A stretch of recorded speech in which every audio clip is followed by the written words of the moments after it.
everyone, today we're going to be listening to a few more of the character themes from Clair Obscur. I love everything I've heard from the soundtrack so far, so let's dive in.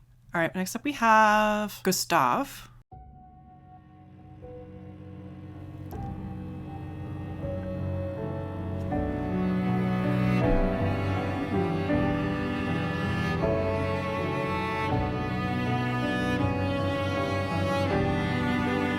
Cello duet.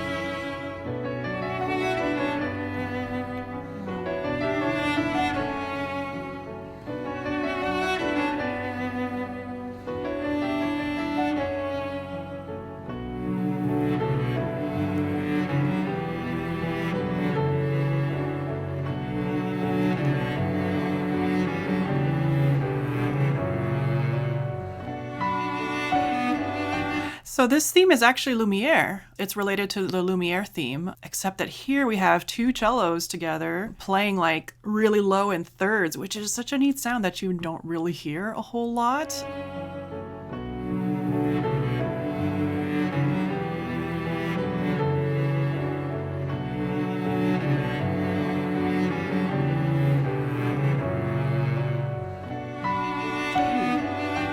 Higher register now. Still in thirds.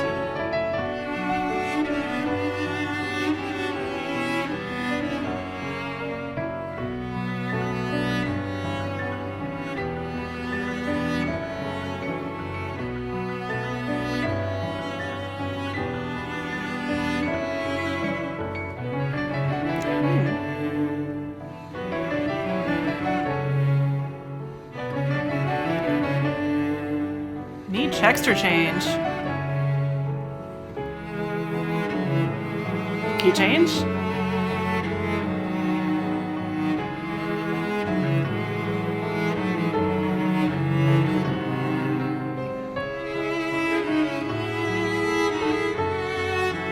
This whole piece is very classical. I mean, it's like basically like two cellos and a piano. I think that's kind of the only thing that's going on. And that part where it was like da da da da da da da da da, where everyone kind of stopped and just did the same thing together. Super classical chamber music move right there.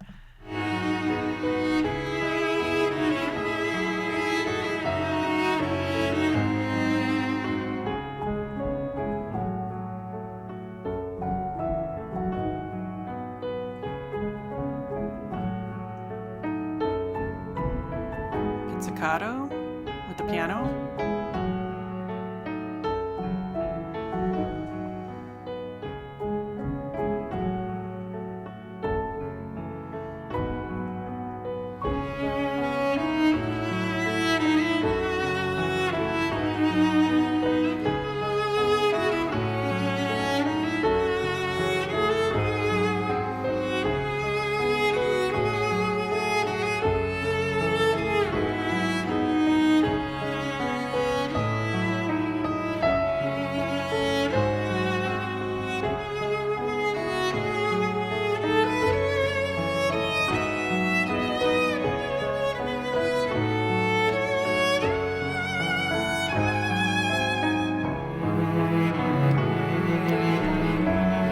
I want to hear that again just because the performance was so good.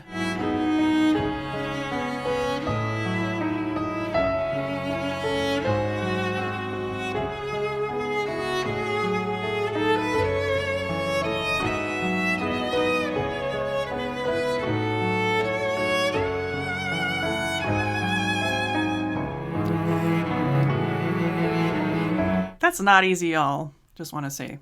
That's really high for the cello, and it's just, oh, it sounded effortless.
that was neat. Towards the end, we had that like the cello and the piano are kind of doing that like solo improv duet that we had in Lumiere with the violin and cello. Oh, the thing that really strikes me about this one is that even though it's Lumiere, the music, but it's treated so differently here. It has such a different vibe. It sounds so much sadder and more melancholic because of, you know, the change in instrumentation, the fact that it's a lot more sustained, the fact that the main melodies are so low in the cello, because Lumiere had a much more jovial quality, even though it wasn't like super happy or anything, but it definitely was a lot lighter. And this is just pulls on the heartstrings, and it's just, it has so much more gravitas to it. Oh, really gorgeous. Love it. Next we have Renoir.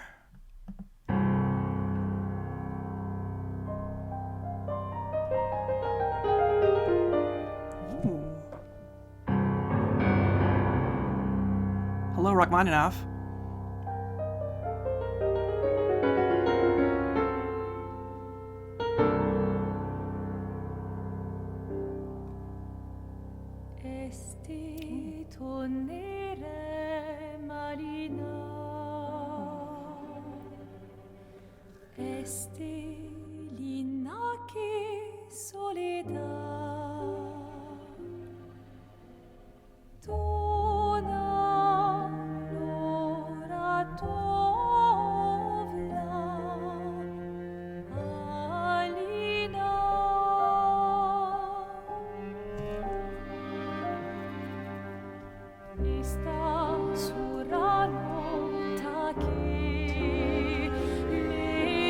Oh man, I can already tell this is gonna be one of my favorites, y'all.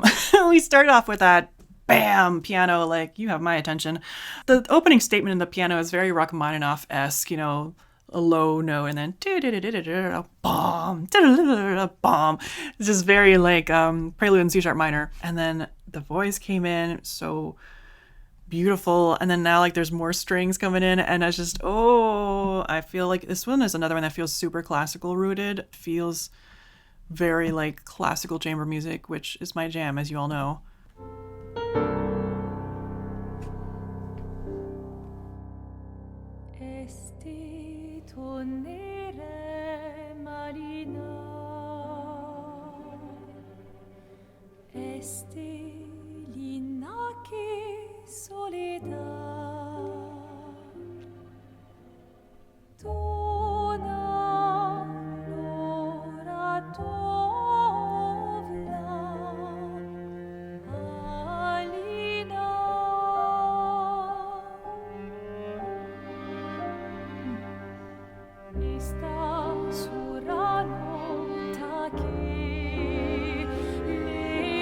It feels like there's going to be a lot of drama in it, like just the way that the music is flowing.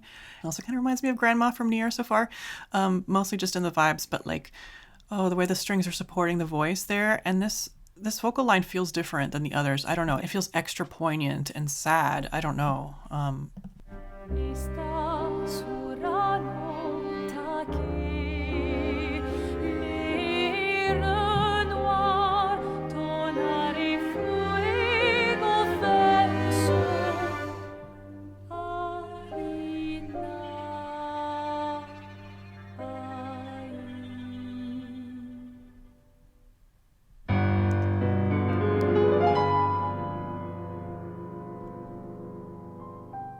Talk about drama there. Also just want to point out that was a diminished arpeggio on the piano, not unlike the ones that we hear all over Un Viato Mer.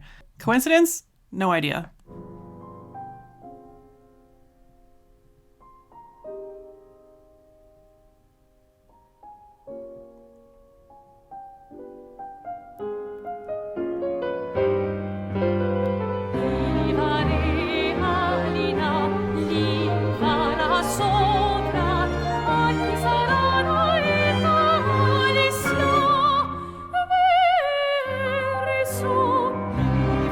This is opera. This is opera, you all. You know, this is opera, but like, it was reminding me of Brahms before that. Hold on. This part right here was reminding me of Brahms.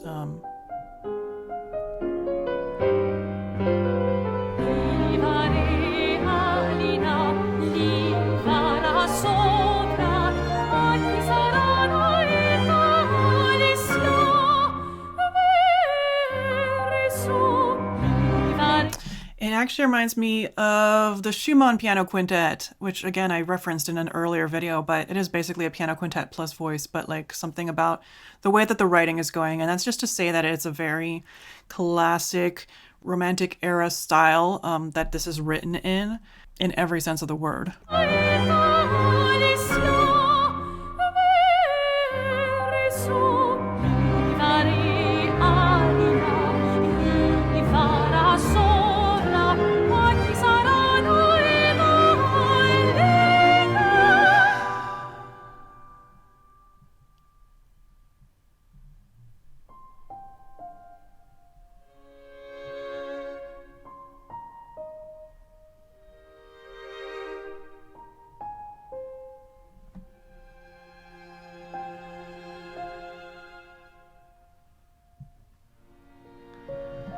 Oh my gosh.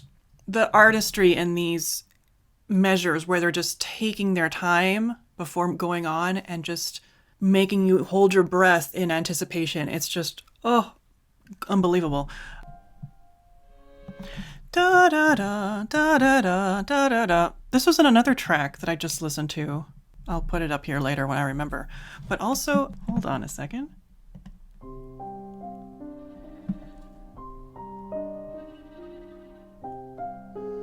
It's Alicia. So let me listen to that other one again.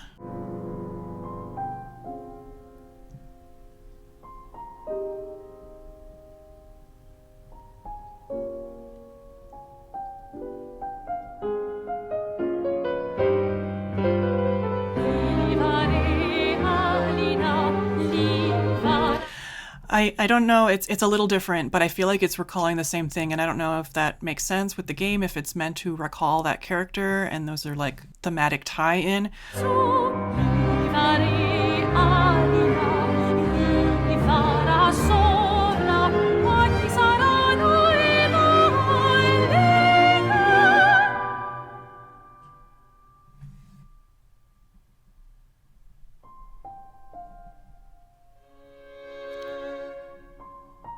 String lines here. So delicate.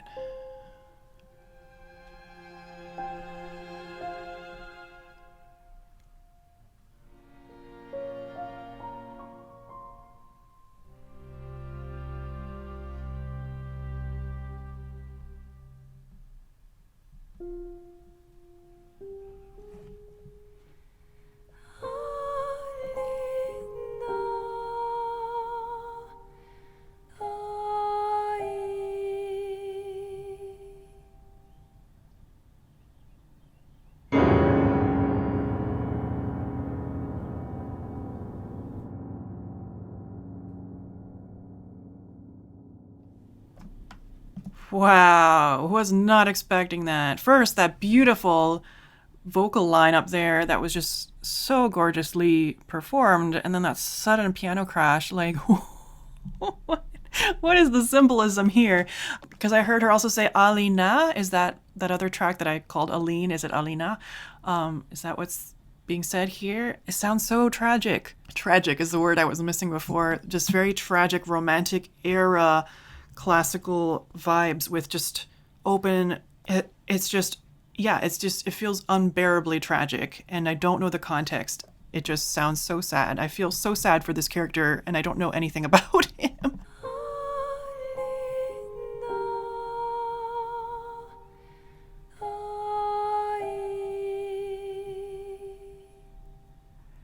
Like, you notice she even performed that, like, with more air in her voice, like it was meant to sound like with her last breath. And then this.